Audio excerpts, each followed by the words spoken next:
வணக்கம், அஸ்ஸலாமு அலைக்கும். ஹாய்வான். நான் கேட்குறது என்னென்னா, தமிழர்கள் இந்த இஸ்லாமுக்கு வராங்க, இஸ்லாமர்கள் இந்துக்கு வராங்க, அதே மாதிரி சிங்களவர்களும் இஸ்லாமுக்கு போகிறாங்க, அப்படி திருமணம் முடிச்சுக்கிறாங்க. அது சரியா பிழையா? அதாவது அவங்க என்ன பேர் என்ன? சரோஜினி. சரோஜினி சகோதரி என்ன கேட்குறாங்கன்னா, முஸ்லீம்கள் தமிழர்களையும் தமிழர்கள் முஸ்லீம்களையும் வந்து மாறி மாறி திருமணம் முடிச்சு கொள்கிறாங்க. இது இஸ்லாம் வந்து ஆதரிக்குதா, இது சரியா என்னன்னு கேட்குறாங்க. கலப்பு திருமணம் சம்மந்தமாக கேட்குறாங்க, கலந்து கலந்து திருமணம் செய்கிறது சம்மந்தமாக கேட்குறாங்க. இப்போ பொதுவாக நாங்கள் ஒரு விஷயம் விளங்கி கொள்ளணும். இந்த திருமணம் என்பது ஒரு நாள் வாழ்க்கையா வாழ்ந்த திருமணம் கட்டி போடுற மாதிரி தானே சொல்லுவோம். தமிழ் கலாச்சாரத்தில் தாலியாக கட்டி விடுவாங்க, ஒன்றை ரிசர்வ் பண்ணியாச்சு, நீ யாருக்கு இனிமே களத்தை நீட்ட முடியாது. ஆம்பளைக்கு அடையாளம் போட மாட்டான் பார்த்தீங்களா, பொம்பளைகளுக்கு போட்டு விட்டுட்டு ஆம்பளைகளுக்கு என்ன போடுவான், ஒரு மோதிரத்தை அதிகபட்சமாக போட்டு விடுவான். அவன் என்ன பண்ணுவான், 5 விரலுக்கும் போட்டு விடுவான். கல்யாணம் முடிச்ச இப்போ கண்டுபிடிக்கனே 5 விரலுக்கும் போட்டேன். இப்போ கண்டுபிடிக்கணுமா, ரிங் வெட்டிங் ரிங் அதில் அடிச்சிருக்குமா, அடித்தாலும் யாருக்காவது விளங்குமா, விளங்காது. பொம்பளைகளுக்கு தாலியை கட்டி விட்டுட்டு இதை ரிசர்வ் பண்ணியாச்சு, யாரும் பார்த்துடாதே, ரிசர்வ் என் மனைவி என்றதை போட்டு விட்றான். என்ன அர்த்தம்? கல்யாணம் ஒரு தாலி எப்போ நீங்கள் கட்டுறீங்களோ, தாலி கலாச்சாரத்தை இஸ்லாத்துக்குள்ளே இல்லை, உங்களோட நிலையிலிருந்து நான் பேசுகிறேன். எப்போ நீங்கள் கட்டுறீங்களோ அந்த நேரத்திலிருந்து மரணம் வரைக்கும் என்னது, கல்லானாலும் கணவன், புல்லானாலும் புருஷன், வாழ்ந்துட்டு போகணும் என்ற விதி இருக்குதா இல்லையா? இருக்குது. இந்த நிலையில் 2 பேர் சேரும்போது இறுதி மூச்சு வரைக்கும், என்னுடைய வாழ்க்கையில் ஆயுள் முடியும் வரைக்கும் அவரோட வாழணும் என்றதுக்காகத்தானே நாங்கள் 2 பேரும் சேரணும். 2 கருத்துக்களை கொண்ட 2 பேர் சேர்ந்தா அந்த வாழ்க்கையை தொடர்ச்சியாக நிம்மதியாக சந்தோஷமாக கொண்டு போகலாமா? திருமணம் முடிக்கிறது எதுக்கு, சண்டை போடவா? சந்தோஷமாக இருக்கு. ஒரு 20 வயசில் திருமணம் முடித்தா 60 வயசில் பட்டண்டு போகிறதா இருந்தால் ஒரு 40 வருஷம் ஜாலியாக இருக்கணுமா இல்லையா? இருக்கணும். அந்த 40 வருஷம் சந்தோஷமாக இருக்கிறதுக்காக ஒரு திருமண பந்தத்துக்குள்ளே நாங்கள் நுழைகிறோம். வேறு வேறு கருத்துள்ளவங்க நுழைஞ்சா அந்த மகிழ்ச்சியை நிலைநாட்ட முடியுமா என்றதை நான் சொல்கிற உதாரணங்களை வச்சு சிந்திச்சு பாருங்கள். இப்போ ஆரம்பத்தில் அது என்ன சந்தோஷமாக இருக்க முடியும், என் கணவன் முஸ்லீமாக இருக்கட்டும், என் மனைவி முஸ்லீமாக இருக்கட்டும், என் மனைவி ஹிந்துவாக இருக்கட்டும், எனக்கு என்ன, நான் அவளை நேசிக்கிறேன், நான் பாசமாக இருக்கிறேன், நான் அவளுக்காக தியாகம் பண்ணுவேன் அப்படின்வாங்க. தியாகம் பண்ணுவான் எவ்வளோ காலத்துக்கு? அவன்கிட்ட அந்த திருமண காதல் மோகம் அதோட மீட்டர் ஒன்றை வச்சா காதலிக்கும் போது 100ல் இருக்கும் காதல் மீட்டர். திருமணம் முடிச்சோடனே 50க்கு இறங்கிடும். 3 மாதம் கழிச்சோடனே 0ல் இருக்கும். காதல் அப்படியே இறங்கி காதல் என்ன செஞ்சிடும், கடைசியில் காலடிக்கு வந்துடும். அதான் உதைக்கிறான். திருமணம் முடிச்சு கொஞ்ச நாள் மனைவியை உதைக்கிறான்டா, காதலிச்ச பெண்ணை ஏன் உதைக்கிறான்? இறங்குது, இந்த அட்ராக்ஷன் இறங்குது. இறங்க இறங்க உதைப்பான். இந்த உதையோட மட்டும் நிற்காது, அவன் ஆதிக்கத்தை செலுத்த பார்ப்பான், ஆணாதிக்கம். அவன் தன் கருத்தை திணிக்க பார்ப்பான், என்ன பலசாலி, கருத்தை திணிக்க பார்ப்பான். மாறி நடக்கும். சில வீடுகளில் பெண் ஆதிக்கம் இருக்கும், ஆண்கள் அடி வாங்கி கொண்டு இருக்கிற வீடுகளும் இருக்குது. ஆதிக்கம் செலுத்துவாங்க. இந்த நேரத்தில் கருத்து வேறுபாடுகள் வரும். குழந்தை பிறக்குது, என்ன பேர் வைக்கிறது? இவர் இப்போ முஸ்லீம் என்னங்களே மோமடண்டு வை, என்னோட பரம்பரையை விட்டு கொடுக்கலான்னுவான். என்னங்க நீங்கள் தானே சொன்னீங்க முதல் குழந்தைக்கு எந்த மதத்தில் பேர் வைக்கணுமெண்டு? அது சொன்னதா, இப்போ முடியாது. என்ன பண்ணுவீங்க? ஒன்றும் பண்ண இயலாது. இப்போ கருத்து வேறுபாடு வருது. சரி, ஸ்கூலில் வந்து பர்த் சர்டிஃபிகேட்டை நீங்கள் ரெஜிஸ்டர் பண்ணும்போது மதம் என்னன்னு கேட்குறான். யாரோட மதத்தை கொடுக்கறது? அப்பாட மதமா, அம்மாட மதம், அல்லது எம்மதமும் சம்மதம் என்று எழுதலாமா? எனக்கு எம்மதமும் சம்மதம் என்றா ரெஜிஸ்டர் பண்ண கூப்பிட்டு உனக்கு மண்டைக்கு இருக்கு பிடிச்சிக்குதா?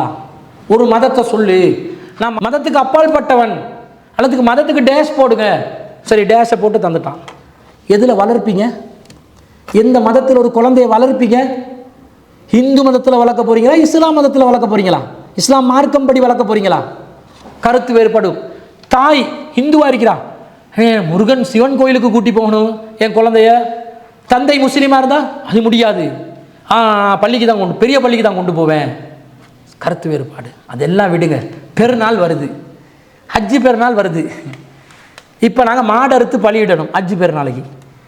முஸ்லீம் வருவார், ஹஜ்ஜு பெருநாள் நான் மாடு அறுக்க போகிறேன் வா, நீங்கள் அபசகுணமாக பேசுகிறான் இந்த மனுஷன், நம்ம தெய்வத்தை அறுக்க பார்க்குறான், பாவி என்னையே அறுத்து முடியாமல் இப்போ தெய்வத்தையே அறுக்க பார்க்குறான் சொல்லுவீங்களா இல்லையா?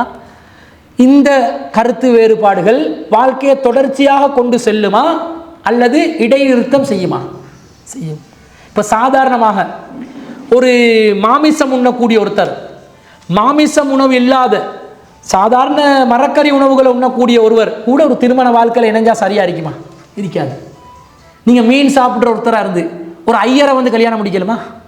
ஏன் முடிக்க மாட்டீங்க? இந்து மதம் ஐயர் வந்து அவர் சாமியா இல்லையா? அவர் கோயிலில் வந்து தர்மகர்த்தாவா இல்லையா? கோயிலில் முக்கியமான நபரா இல்லையா?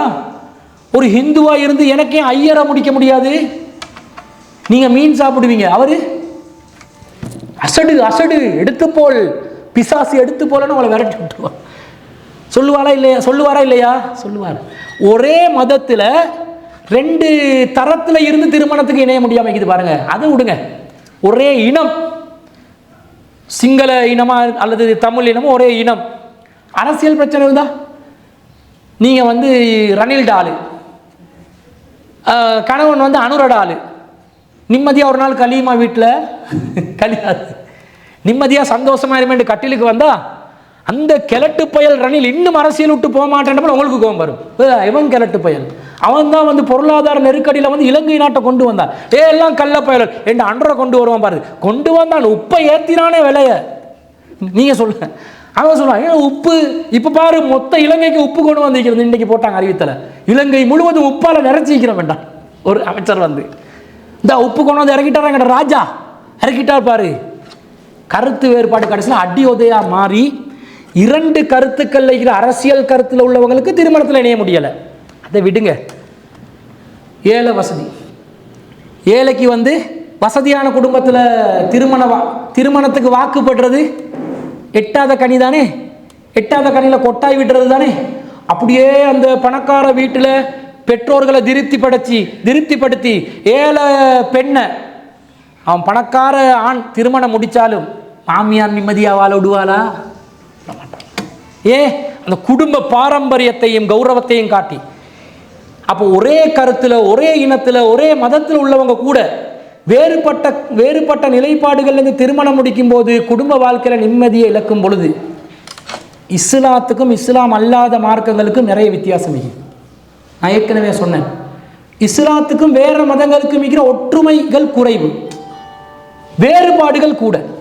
அப்போ வேறுபாடுகள் கூட இருக்கக்கூடிய ஒரு மார்க்கத்திலிருந்து வேறுபாடுகள் குறைந்த ஒரு மார்க்கத்தில் உள்ளவர் வந்து திருமணம் முடிக்கிற நேரத்தில் கண்டிப்பாக சிக்கல் வரும். அது திருமண வாழ்க்கைக்கு நிம்மதியை தராது. நான் வந்து காதலிச்ச பையன் முஸ்லீம் பையன், எனவே அவனே தான் வேண்டும் என்று நாங்கள் நினைச்சா இந்த காதல் என்றது சினிமாக்காரன் தான் உருவாக்கினான். சினிமாக்காரன் தான் காதலை வந்து ப்ரொமோட் பண்ணி வச்சுக்கிறான். அந்த காலத்தில் காதலிச்சு எல்லாம் திருமணம் முடிக்கிறது இல்லை, நிச்சயிச்சு தான் திருமணம் முடிப்பாங்க. பெற்றோர்கள் தான் நல்ல தகுதியானவங்களை பார்த்து தருவாங்க. ஆனால் ஒரே ஒரு விஷயத்தில் பலவீனம் இருந்துச்சு, இவங்களோட விருப்பத்தை கேட்கறது குறவு. இவங்களுடைய விருப்பத்தை கேட்டு அந்த காலத்தில் நடந்திருது, அதுதான் சரியான முறை. அப்படி திருமணம் முடிக்கிற வழக்கம் அந்த காலத்தில் இருந்துச்சு. அது இப்போ மாறினதுனால சமயங்களை மதங்களை எல்லைகளை தாண்டி பெத்த உம்மா வாப்பாவை மறந்து திருமணம் என்ற பேரை நீங்கள் கூட திருமணத்தை காதலை வந்து ஆதரிச்சிருப்பீங்க. உங்களோட மகளோ மகனோ காதல் திருமணம் பண்ணுறதுக்கு உங்கள்கிட்ட சம்மதம் கேட்டால் நீங்கள் அனுமதிப்பீங்களா? கொஞ்சம் இருடா, அவசரப்படாதடா, அந்த அளவுக்கு உங்களோட உம்மா பாப்பா அம்மா அப்பா எதிர்த்த அளவுக்கு நீங்கள் செய்யாவிட்டாலும் கொஞ்சம் இரிவாப்பா, அவசரப்படாதடா, நான் உனக்கு பார்த்து வச்சு செஞ்சு தர்றேன், கொஞ்சம் இரியாண்டு தடுக்க தான் பார்ப்போம். அந்த கலப்பு திருமணத்தில் உள்ள பிரச்சனைகளை நாங்கள் அனுபவ ரீதியாக உணர்ந்தது பிற்காலத்தில். அதனால் இஸ்லாம் அதை அனுமதிக்கலாம். இது வெறி கொண்ட ஒரு நிலையில் செய்யப்பட்ட ஒன்று இல்லை. இஸ்லாத்தில் மதவெறிக்கு இனவெறிக்கு எந்த ஒரு அனுமதியும் இல்லை. முஸ்லீம் அல்லாதவர்களை ஒரு இடத்துல திருமணம் முடிக்கலாமே இஸ்லாம் சொல்லுது. 5வது அத்தியாயத்தில் இந்த செய்தி வருது. எப்படி வருதுண்டா, யூதர்கள் இருக்கிறாங்களே, பனு இஸ்ரவேலர்கள் ஒரு சமூகம் இருக்கிறாங்க. அதில் யூதர்கள் கிறிஸ்தவர்கள் என்று 2 சாரார் இருக்கிறாங்க. இஸ்ரவேல் நாட்டில் இப்போ பிரச்சனை நடக்குது, அதில் ஆரம்பத்தில் இருந்தாங்க. அவர்களில் யார் இறைவனை ஏற்றுக்கொண்டு நல்ல முறையில் வாழ்கிறாங்களோ அத்தகைய யூத பெண்களையும் கிறிஸ்தவ பெண்களையும் முஸ்லீம்கள் திருமணம் முடிப்பதற்கு அனுமதி உண்டு என்று இஸ்லாம் சொல்லுது. காரணம், கடவுள் கொள்கை அவங்க ஒரு கொள்கைக்கு வருவாங்க. அவங்க கடவுள் என்பவர் அண்டத்தையும் படைத்து பரிபாலிக்கக்கூடிய ஒருவர் தான் என்றுவாங்க, நாங்களும் ஒருவர் என்றுவோம். அந்த கொள்கையில் ஒற்றுமைப்படுறதுனால யூத பெண்களையும் கிறிஸ்தவ பெண்களையும், ஆனால் பனு இஸ்ரவேலர் என்ற சமூகத்தை சேர்ந்தவர்களாக இருக்கணும் என்ற ஒரு நிபந்தனை இருக்குது. அந்த நிபந்தனையின்படி முடிக்கலாம் என்று இஸ்லாம் சொல்லுது. இதிலிருந்து இன வேறுபாடையோ முஸ்லீம் அல்லாதவர்களை கீழ்த்தரமானவர்களாகவோ பார்க்குற கருத்தை இஸ்லாம் சொல்லலை. அப்படி பார்த்தா இந்த அனுமதியும் வழங்கப்பட்டு இருக்காது. இதில் சொல்லப்படுறது கொள்கையில் ஒற்றுமை இல்லாத நிலையில் திருமண வாழ்க்கைக்கு நுழைவது நிம்மதியை மகிழ்ச்சியை கெடுத்துவிடும் என்பதனால கலப்பு திருமணத்துக்கு போயிடாதீங்கன்னு இஸ்லாம் சொல்லுது. ஒன்று இங்கேருந்து அங்கே போ அல்லது அங்கேருந்து இங்கே வா, இதுதான் இஸ்லாம் சொல்லுது.